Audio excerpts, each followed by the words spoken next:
स्वागत है आप सभी का एफएम न्यूज देख रहे हैं आप, और आपके साथ मैं हूं नितीशा बंसल। हमारी इस खास पेशकश में हर रोज हम आपके साथ में आते हैं, कुछ खास मेहमान भी हमारे साथ होते हैं, पैनलिस्ट होते हैं जिनके साथ हम चर्चा करते हैं उस दिन के ज्वलंत मुद्दे पर।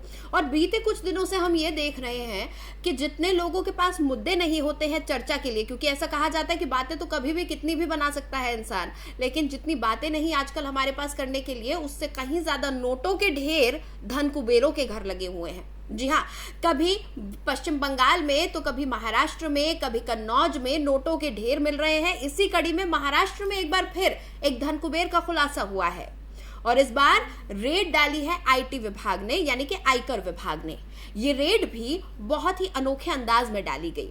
बहुत दिलचस्प था आईटी का ये ऑपरेशन, क्योंकि आईटी के इस ऑपरेशन में जो आईटी के कर्मचारी थे, जो अधिकारी थे, वो अफसरों के रूप में नहीं आए बल्कि बाराती बनकर आए। जी हाँ, ये तस्वीरें जो आप देख रहे हैं ये एक स्टील कारोबारी के यहाँ की तस्वीरें हैं। जालना का ये स्टील कारोबारी है जिसके यहाँ रेड डालने के लिए जो आईटी विभाग था उसने लंबी चौड़ी तैयारी की हुई थी, और इसमें करीब 260 अधिकारी बाराती बनकर आए। 120 गाड़ियों का इस्तेमाल हुआ जिन पर राहुल वेड्स अंजलि लिखा हुआ था, और एक कोडवर्ड सेट किया गया। उस कोडवर्ड में था दुल्हन हम ले जाएंगे, और ये दुल्हन थी वो अवैध धन, वो पैसा, वो नोटों का अंबार जो कि इस स्टील कारोबारी के घर और दफ्तर और फैक्ट्री में लगा हुआ था। दरअसल आईटी विभाग को ये जानकारी मिली थी कि जालना के एक स्टील कारोबारी के यहाँ बहुत सारा रुपया रखा हुआ है, करोड़ों का कैश पड़ा हुआ है,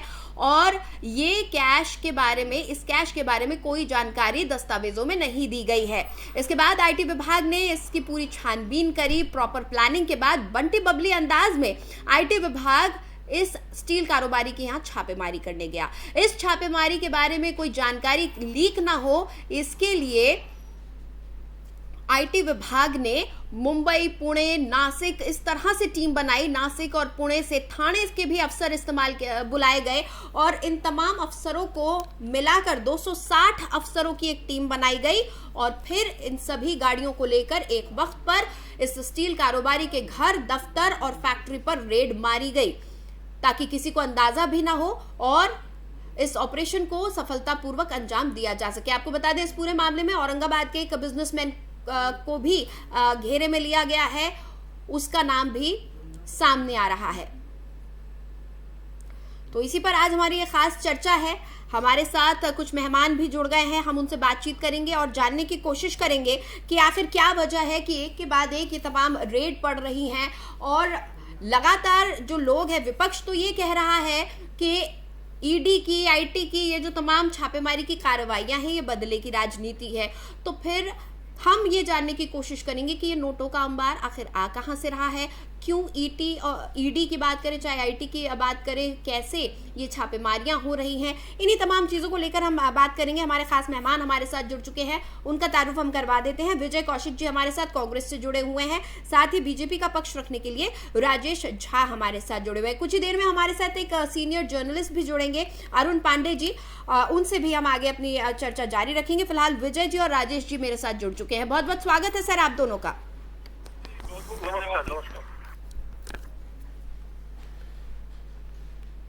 सबसे पहले मैं राजेश झा जी के पास जाना चाहूंगी, बीजेपी के पास जाना चाहूंगी। लगातार झा साहब, बीजेपी पर आरोप लग रहे हैं कि ये जो ईडी की कार्रवाइयां हैं, जो आईटी की कार्रवाइयां हैं, ये सब राजनीतिक लाभ उठाने के लिए की जा रही हैं, सिर्फ राजनीति चमकाने के लिए की जा रही है।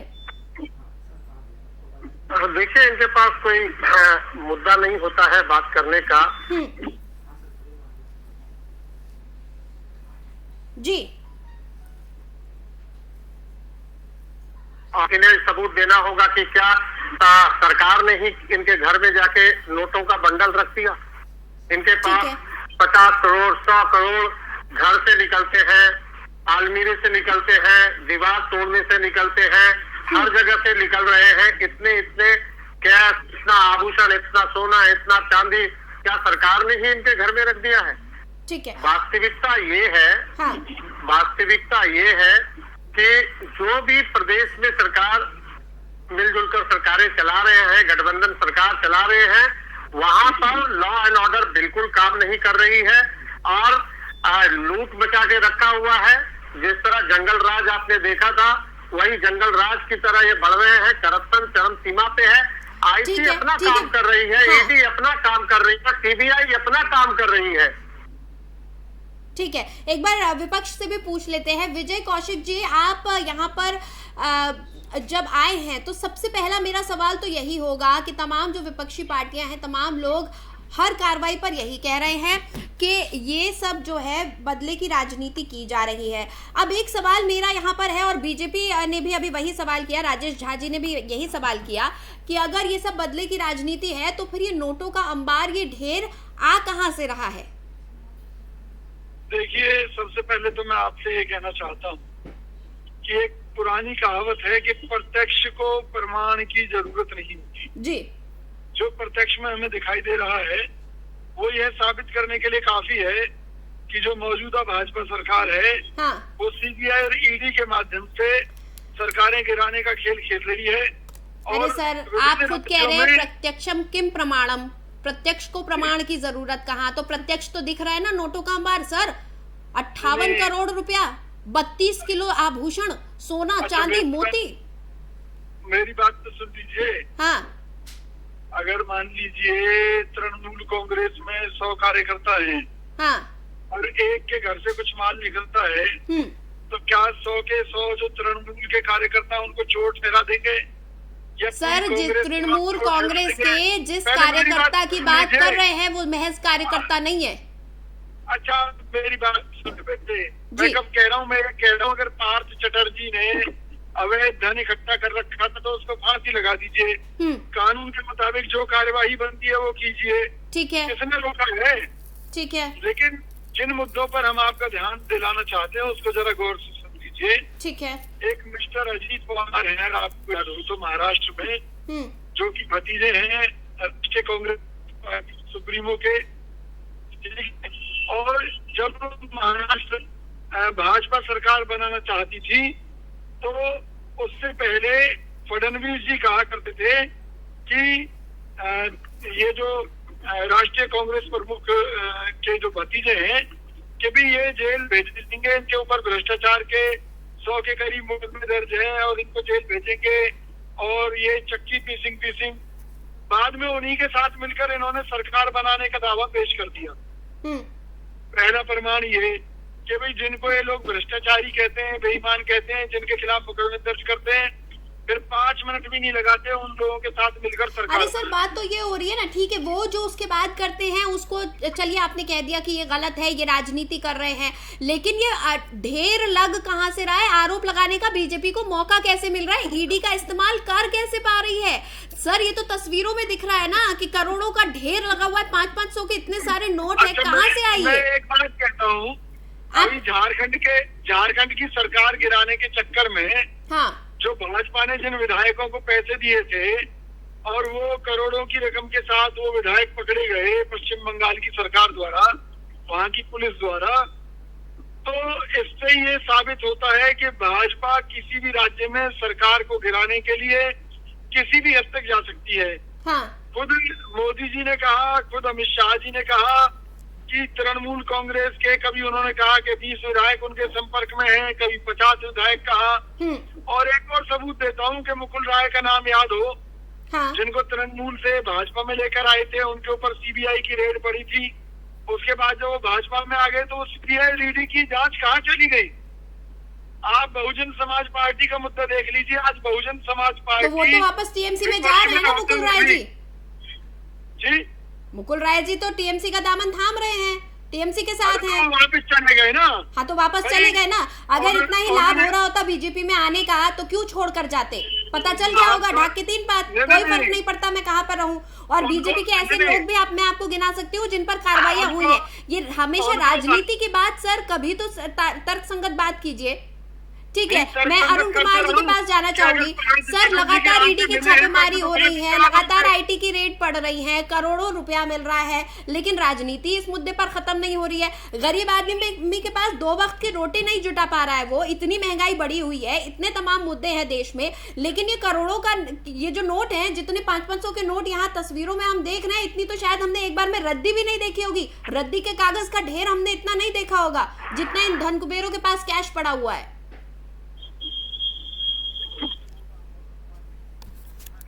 सर आपकी आवाज नहीं आ रही है, फिर जी। मैं अरुण कुमार बोल रहा हूँ। जी सर। कुमार नहीं जी, ये बात कर रहे थे नीतीशा कि ये बहुत हैरानी होती है। हाँ। अब ये धन कुमेरों के यहाँ जो काली कमाई, चाहे वो पार्थ चटर्जी के यहाँ कोलकाता में हुआ, हाँ। या झारखंड के एमएलए के यहाँ हुआ, या जो महाराष्ट्र में आपने दिखाया कि स्टील, कपड़ा और रियल एस्टेट के कारोबारियों के यहाँ जो रेड हुआ 13 घंटे की इनकम टैक्स ने रेड की, और 58 करोड़ नगद, 30 करोड़ का सोना हीरा, ये और फिर 390 करोड़ की काली कमाई जो जब्त की है, इस पर राजनीति होना ही दुर्भाग्य है। एजेंसी यदि काम कर रही है तो किसी दल से इस तरह के लोग तो सब जुड़े होते हैं, लेकिन इसमें राजनीति कहाँ हुई? ये कांग्रेस के प्रतिनिधि जो बात कर रहे हैं, ये बदले की कार्रवाई कहाँ हो गई? अरे भाई साहब, यहाँ प्रत्यक्ष का प्रमाण क्या होना चाहिए? आप देख रहे हैं ये 3 जो रेड हुए उसमें इतनी बड़ी राशि काली कमाई पकड़ी जा रही है, और आप कोई सरकार होगी, आज कांग्रेस की सरकार होती और रेड होता तो क्यों कांग्रेस करवा रही? कोई बात हुई? सीबीआई का यही कहते थे ना।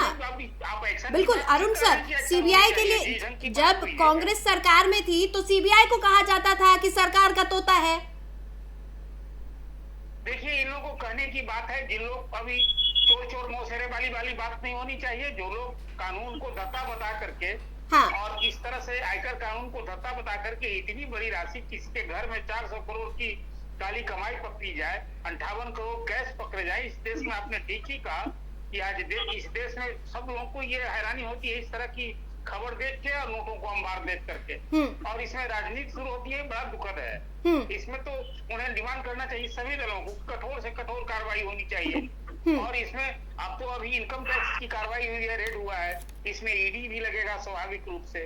और ये जो कमाई थी, ये टैक्स की चोरी की कमाई थी कि और भी दूसरे सोर्स से ये कमाई जमा की गई थी। अभी तो काम सरकार को देखना है। अब इसमें ईडी भी, हमें लगता है कि ईडी की भी कार्रवाई बिल्कुल। एक सवाल यहाँ मेरे पास बीजेपी के लिए भी है। राजेश झा जी, जब नोटबंदी की गई थी तो तमाम लोगों ने यही दावा किया था कि काले धन को इकट्ठा नहीं कर पाएंगे, 2000 के नोट लाए जा रहे हैं, इसीलिए लाए जा रहे हैं, जो काला धन है वो सबके खातों से निकल कर आ जाएगा, सबके घरों से निकल कर आ जाएगा, और बिल्कुल जो ब्लैक मनी का जो कल्चर है, ब्लैक मनी जो मार्केट में सर्कुलेट हो रही है, वो पूरी तरह से खत्म हो जाएगा। आज इतने ये करोड़ों रुपए का अंबार कैसे निकल रहा है लोगों के घर से? क्या ये माना जाए कि नोटबंदी फेल हो गई? नहीं, आप ऐसा नहीं बोल सकते हैं। देखिए, नोटबंदी में सरकार ने जो अपना पक्ष रखा था, जो अपना कार्य किया था, वो बिल्कुल ही सफल है। और जहां तक बात है कि आप इतना बड़ा देश है, अलग अलग राज्यों में सरकारें, आपको पता है, अलग अलग तरीके से चल रही हैं। सरकार अपने जो कुछ लोग हैं उनको जिस तरह से सपोर्ट करती है, कहीं ना कहीं इसमें राजनीतिक भी प्रेरित है। मैं इससे पीछे नहीं हटता हूँ। और जो करप्शन करने वाले लोग हैं वो लगातार अपने काम में लगे रहते हैं। लेकिन फिर भी आप देखिए कि जब से 2014 से सरकार बनी है भारतीय जनता पार्टी की, तो उससे आप करप्शन किसी भी, आप केंद्र में कहीं पर भी कोई करप्शन नहीं देख सकते हैं। भारतीय जनता पार्टी के किसी भी राज्य में आप कोई करप्शन इस तरह का नहीं देख सकते हैं।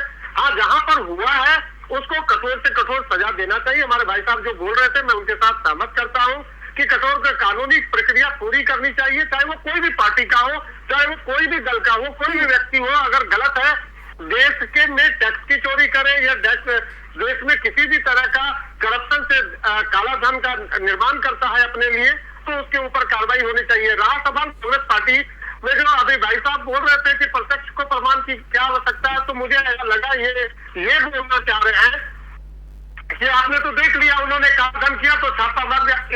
ये सारे जितने काले धन वाले पकड़े जाते हैं, काला सब ये इनको बहुत पसंद है, इसलिए ये काले वस्त्र पहन लेते हैं और उस दिन पहन लेते हैं जब राम मंदिर का शिलान्यास हुआ, वो उस दिन पकड़ लेते हैं जिस दिन 370 2014 में जो सरकार गई उसमें कांग्रेस इसीलिए गई क्योंकि इनके पास 2G, 3G, कोलगेट, कोयला, रेलवे, तमाम काले धन की वजह से सरकार गई। नहीं सर, आपको नहीं लगता कि कांग्रेस ने जो प्रदर्शन किया काले कपड़े पहनकर, वो एक मजबूत विपक्ष की पहचान था? आपको क्या लगता है? आप देख नहीं रहे हैं ये कौरव पांडव की लड़ाई चल रही है। इनमें जितने ये दुराचारी लोग हैं, जितने करप्ट लोग हैं, जितने शासन विरोधी हैं, संविधान विरोधी लोग हैं, वही निकल के आए हैं। ठीक है विजय कौशिक जी, अगर विपक्ष काले कपड़े पहनकर विरोध करता है, सड़कों पर आता है, तो सत्ता उसको कौरव और पांडव की लड़ाई बता देती है। देखिए, भाजपा प्रवक्ता कौरव पांडव की लड़ाई बता रहे हैं तो ये नहीं बता पाएंगे कि मोदी जी पांडव हैं, वो कौरव हैं। पहले तो यही स्पष्ट कर देंगे, या वो धृतराष्ट्र हैं या क्या हैं। बस पूछिए भाजपा प्रवक्ता से कि वो मैं आपके सवाल का जवाब देता हूँ। मैं आपके सवाल का जवाब देता हूँ।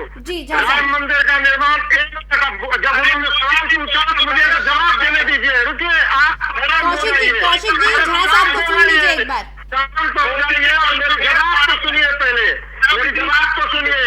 370 धारा मोदी जी ने हटाया। अब आप दूसरे मुद्दों पर जा रहे हैं। झा साहब 370 कश्मीर, ये सब अलग मुद्दे हैं। झा साहब ये सब अलग मुद्दे हैं। भाजपा के काल में 370 धारा, भाजपा के काल में, और पूरे देश में आज सेना को पूरी खुली छूट है पाकिस्तान के अंदर जाकर घर में घुसकर हमला करना। ये जो चीज राष्ट्रीय सुरक्षा 370, ये सब अलग मुद्दे हैं। झा साहब बहस को डिरेल मत कीजिए प्लीज, बहस को डिरेल मत कीजिए प्लीज। अरुण कुमार जी कौशिक कहिए। ये मोदी सरकार ने ये कहा था कि नोटबंदी से देश में काला धन समाप्त हो जाएगा, और जितने नोट इन्होंने वापस लिए थे उतने जो काले धन के मुताबिक सारा धन सरकार के पास आ गया था। तो फिर ये काला धन कहाँ से पकड़ा जा रहा है? सीधी सी बात है कि नोटबंदी एक सबसे बड़ा घोटाला थी। नोटबंदी के बाद स्विस बैंक में भारतीयों का जो जमा धन है वो बढ़ा है। ये भ्रष्टाचार की सबसे बड़ी मिसाल है मोदी सरकार में। देश के ऊपर विदेशी कर्जा बढ़ा है। तो ये जो सरकार ने टैक्सों के नाम पर लूट मचा रखी है, ये पैसा क्या कह रहा है? क्योंकि सड़कें बनाने के लिए आप विदेशों से कर्ज ले रहे हैं, कोई भी बड़ा प्रोजेक्ट है उसके लिए विदेशों से कर्जा ले रहे हैं, बुलेट ट्रेन के नाम पर कर्जा ले रहे हैं। ठीक है, यानी कांग्रेस कह रही है कर्ज पे कर्ज लिए जा रहे हैं, देश के लिए कुछ नहीं कर रहे हैं। अरुण कुमार सर, कोई भी मुद्दा हो सीधे राजनीति हो जाती है। आज भी वही हो रहा है, ना तो पक्ष मानेगा ना विपक्ष मानेगा कि किसी भी मोर्चे पर कोई भी एक फेल है, जबकि खामियां दोनों में है। ये बड़ा विडंबना है कांग्रेस को। इस आज की जो इनकम टैक्स की छापेमारी हुई है महाराष्ट्र में, इन कारोबारियों के यहाँ, और उसको ये राजनीति के चश्मे से देखना ही बड़ा दुखद दिया है। यही कारण है कि आज आजादी के बाद पूरे देश में गरीब होते गए, और धनवान लोग, जिसको धन कुबेर कहेंगे, वो टैक्स की चोरी से और भी दूसरे तरह की कमाई से लोग आज यदि ये इसको नरेंद्र मोदी की गवर्नमेंट ने एक फर्म डिसीजन ले करके, खासकर ईडी को और अधिक इम्पावर्ड करके, इनकम टैक्स को और एक्टिवेट करके यदि कार्रवाई हो रही है तो इसको सभी दल को सराहना करना चाहिए। लेकिन अब लगे हाथ मान लिया कि ऐसे सरकार लोकपाल की नियुक्ति क्यों नहीं करती जिसका वादा किया था सरकार ने? कौशिक जी 1 मिनट में आऊंगी आपके पास। मैं कह रहा हूँ इसको राजनीतिक चश्मे से देखना ही दुखद है। अब ये 390 करोड़ की काली कमाई हुई, 58 करोड़ रुपया इसमें नोटबंदी फिर कहाँ हो गई? किसी ने काली कमाई की या टैक्स चोरी का पैसा जमा किया था तो इनकम टैक्स कार्रवाई कर रहा है। इसको आप नोटबंदी खत्म हो गया। देखिए, नोटबंदी का जो एक जिस उद्देश्य से थी, तो देश पूरा देश मानता है कि नोटबंदी, प्रधानमंत्री ने जो नोटबंदी की, मैं मानता हूँ उसके बैंक ऑफिशियल्स ने उस नोटबंदी का जो रियल स्पिरिट उद्देश्य था उसको डिफीट किया। नोटबंदी के पीछे तो ध्येय था केंद्र सरकार का, जो चाहती थी, उसके नतीजे इस बात सही है कि काला धन भी सफेद हो गए। उसके एंगल है देखने के। लेकिन आज जो इस नोट का भार मिला है 58 करोड़ किसी का 3 करोड़ रुपया, इसको नोटबंदी फेल होने से कैसे कहा जाएगा? ये टैक्स चोरी का मामला है, काली कमाई का मामला है, अवैध तरीके से धन कमाई का मामला है। नहीं तो कहा सरकार की तरफ से यही गया था ना कि अब ब्लैक मनी लोग इकट्ठा नहीं कर पाएंगे। कौशिक जी, आप कुछ कहना चाहते थे?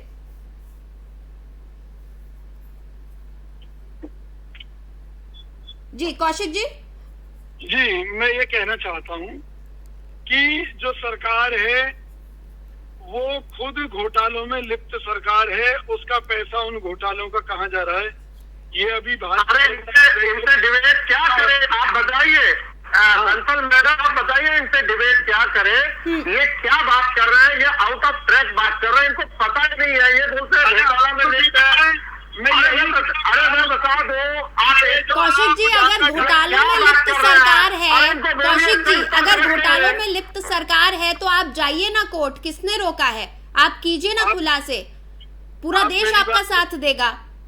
सर टीवी डिबेट में आकर हम ये कह दें कि भ्रष्ट सरकार है या फिर भ्रष्ट विपक्ष है, उससे बात नहीं बनती ना। ईडी ने सोनिया गांधी को बुलाया, ईडी ने राहुल गांधी को बुलाया, क्यों बुलाया? और ये जो बात कर रहे हैं ना जी, नमामि गंगे परियोजना घोटाला, हाँ ठीक है, 100 स्मार्ट मैं समझ गया उनको बस बोलना है।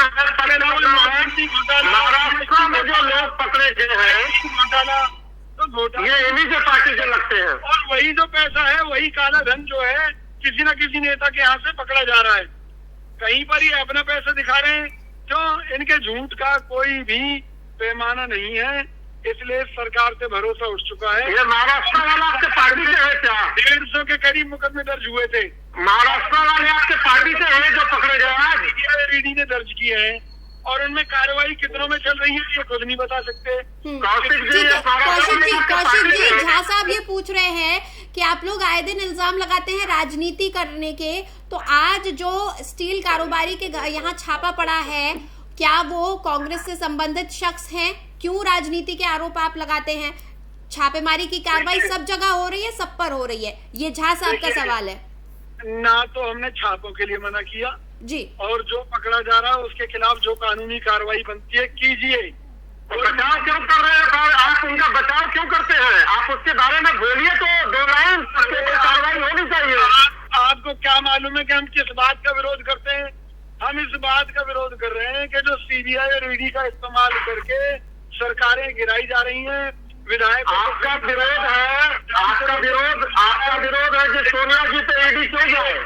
आपका विरोध है कि कार्यालय क्यों बुलाया जाए? दबाना चाहता है सीबीआई से सरकार चाहती है राहुल गांधी देश की गरीब जनता की आवाज न उठाए, महंगाई अरे आपको नहीं पता है आवाज न उठाए, इसके लिए बोलिएगा कि दूसरे को भी बोलने दीजिएगा। संघर्ष है। ठीक है सर, समय मेरे पास खत्म हो रहा है, अब समय खत्म हो रहा है।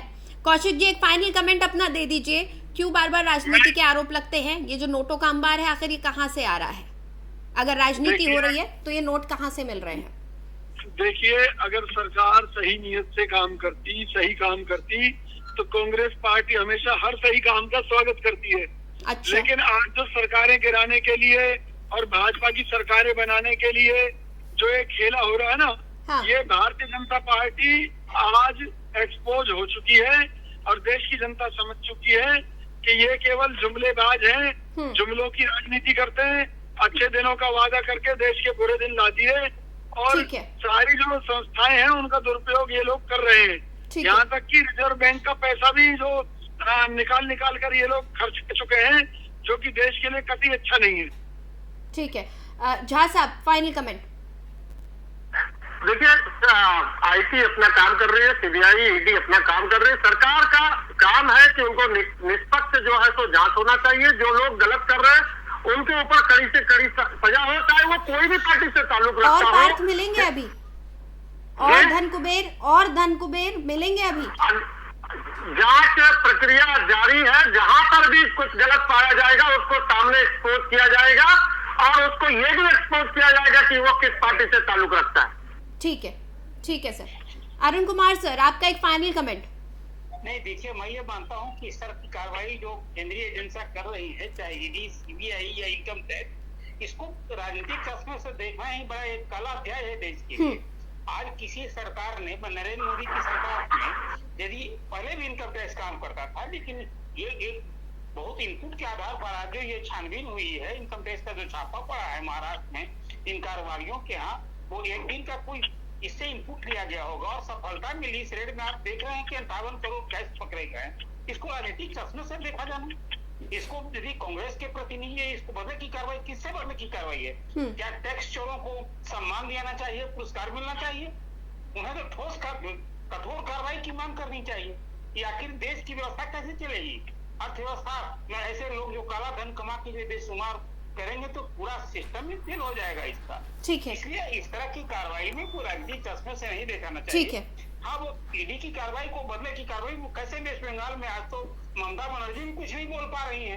अब शिक्षक नियुक्ति घोटाले में किसी एक मंत्री के यहाँ 52-55 करोड़ रुपए पकड़े जाए, उसको बदले की कार्रवाई कहेंगे जी। ये देखने का तरीका मुझे लगता है ये बदलना होगा। जो सरकारी एजेंसियां हैं उनको अपना काम करने दिया जाए, राजनीति ना की जाए इन तमाम मुद्दों पर। बहुत बहुत शुक्रिया कौशिक जी, अरुण कुमार पांडे जी और राजेश झा साहब इस खास चर्चा में हमारे साथ शामिल होने के लिए।